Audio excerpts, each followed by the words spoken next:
রোজা শেষ করে একটানা 3 দিন 3 বেলা মাংস খেতে আর একেবারেই ভালো লাগছে না। ঈদের জন্য তো মাংস ছাড়া আর অন্য কোনো কিছু রান্না করা হচ্ছে না।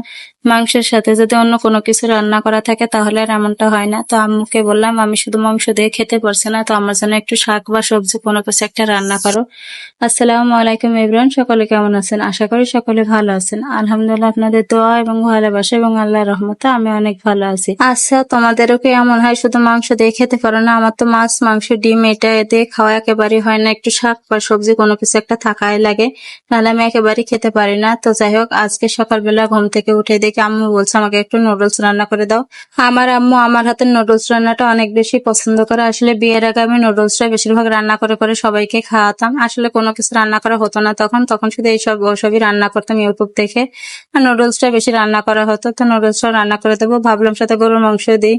আর এখন যেহেতু ঈদের সময় প্রত্যেকের বাড়িতে মাংস থাকে, তো আমি একটু মাংসও দেবো। আর নুডলস রান্না করতে তো আমরা প্রত্যেকেই পারি, তো আমি সবসময় এইভাবে রান্না করি। প্রথমে পেঁয়াজ আর কাঁচামরিচ কুচি দিয়ে একটু ভাজা ভাজা করে নিই, ভাজা ভাজা হয়ে আসলে ডিম দিয়ে দিই।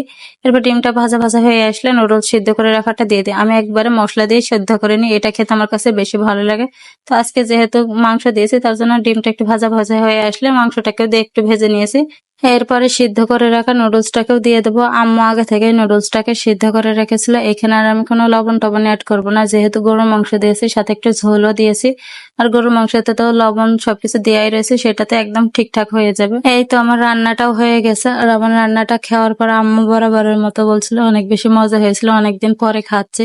আম্মুর কাছ থেকে এরকম প্রশংসা পেতে কার না ভালো লাগে, আমার তো বেশ ভালোই লাগে। আর আমি আগে অনেক কিছু রান্না করতাম ইউটিউব দেখে, মানে ভাত তরকারি একেবারে রান্না করতে পারতাম না, তবে এটা ওটা বানাইতে আমার খুব ভালো লাগতো।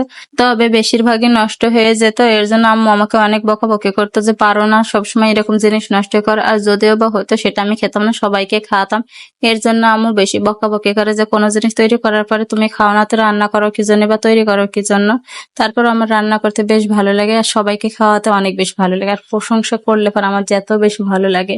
আমার মনে হয় প্রত্যেকটা মেয়েরই এমন একটু প্রশংসা করলে সেই কাজের প্রতি আগ্রহ আরো বেড়ে যায়। আবার প্রত্যেকটা মানুষের ক্ষেত্রে এমনটা।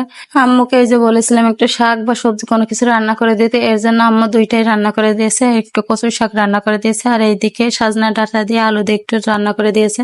তো আমার মনে হলো অনেকদিন পরে একটু মজা করে ভাত খেলাম, আর আম্মুর হাতের রান্না অনেকদিন পরে খাচ্ছি, তো বেশ ভালোই লাগছে। আসলে মায়ের হাতের রান্নার সাথে কোনো কারোর রান্নার তুলনাই হয় না। আর শ্বশুর বাড়িতে যেহেতু আমি রান্না করি, মনে হয় যে কেউ রান্না করে দিলে ভালোই হতো। আর সেখানে যদি হয় মায়ের হাতের রান্না, তাহলে তো কোনো কথাই নেই।